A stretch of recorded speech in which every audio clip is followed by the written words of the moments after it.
In this video, I'm gonna show you all camera settings available on Nothing Phone 3a Pro. So first, in order to go to the camera settings, we need to tap on this arrow in the top right corner, and then here we have more settings, where we have camera settings. At first, we have presets, camera presets. Some of them are pre-made, and we can of course create our own preset or import a preset over here.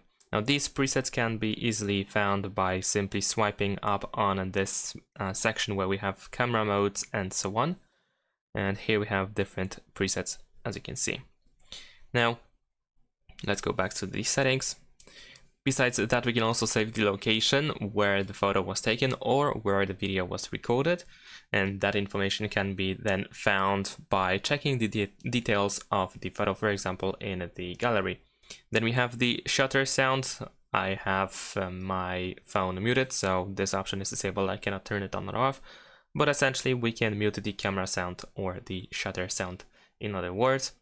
We have the mirror effect for the selfie camera, the camera leveler, and the watermark.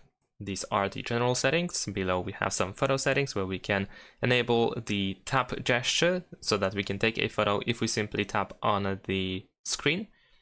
So instead of using the shutter button, we can just simply tap. There is also the QR code scanner, so we can just disable it if we don't want QR codes to be scanned in the camera.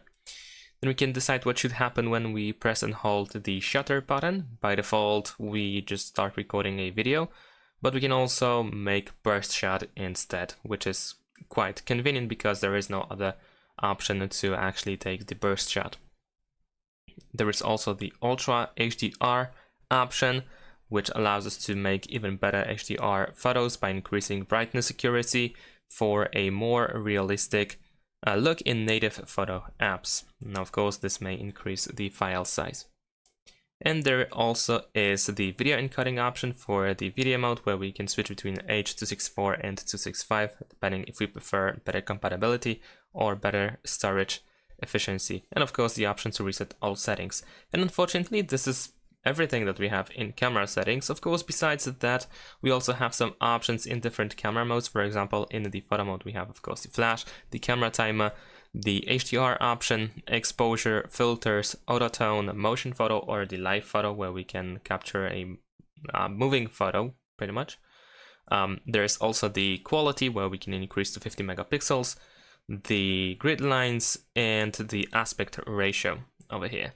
Now, for example, in the video mode, on the other hand, we just have flash grid and more settings, and over here in the top right corner, we have the resolution over here and the frame rate as well. So you can have up to 60 FPS in 1080p. And yeah, that's about it. So here are also some additional camera modes which are hidden in the mode section. So we have the photo mode, video mode, portrait mode, which doesn't have much else than nothing else than the photo mode, or even actually less. We have the dedicated macro photo mode and the night mode. So that's about it. Thanks for watching. Leave a like and subscribe to my channel, and see you in my next videos. Bye.